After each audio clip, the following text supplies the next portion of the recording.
Good morning, students. Today we are going to learn about how to balance an unbalanced chemical equation. This is a very important aspect of not just 10th but your life, because any chemical reaction is based upon correct balancing, and if you don't balance, so you cannot correctly keep a proper proportion of a compound, or you cannot make any compound properly.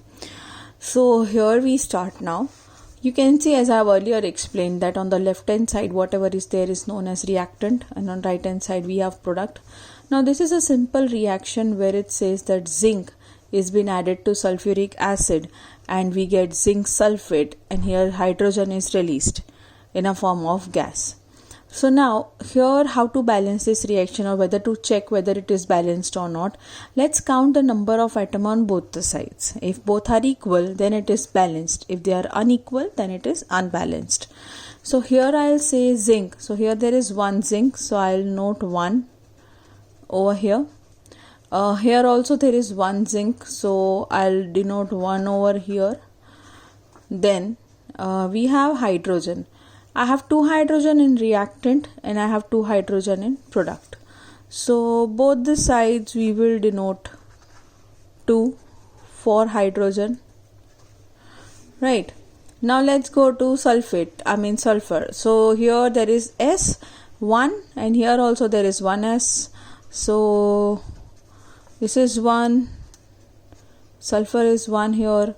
Oxygen, we have 4 atoms of oxygen, so I'll write 4 on this side, and here we have also 4, so I'll write 4. Okay, so as you can see here that these numbers are same as these numbers, so I can say that reactant is equal to product. This means this is the balanced equation.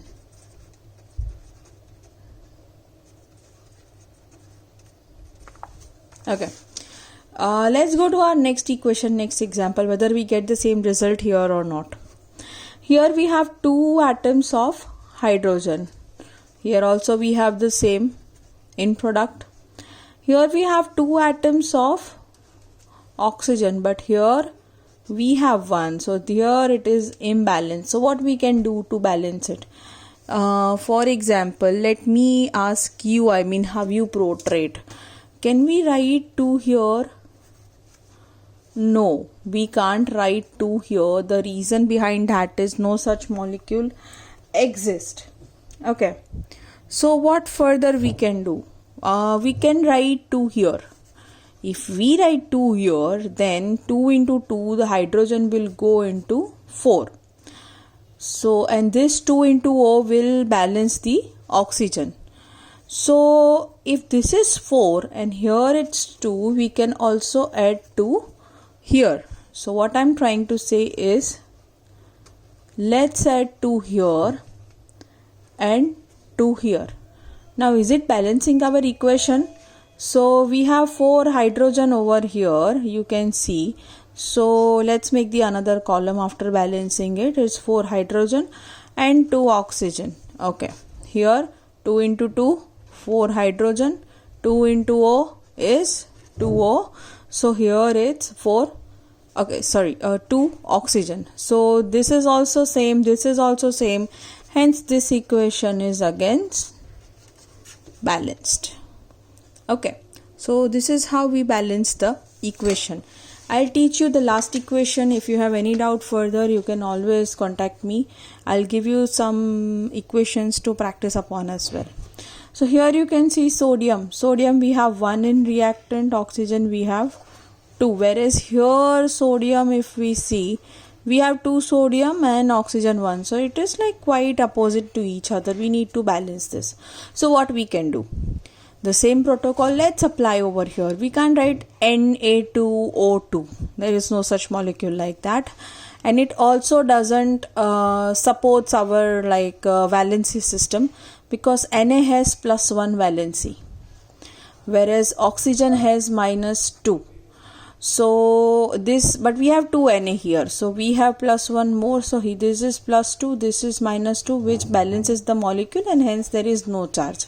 If I say this to be 2 here, it will be minus 4 and plus 2, so ultimately the total charge would be minus 2 remaining. So the molecule would reflect as Na2O minus 2, but that is not given to us. Hence this is wrong method to keep 2 over here. So what we can do is, let's try doing the same factor, 2 over here. So here now we have 4 Na. So we need to balance here. Let's keep 4 Na over here.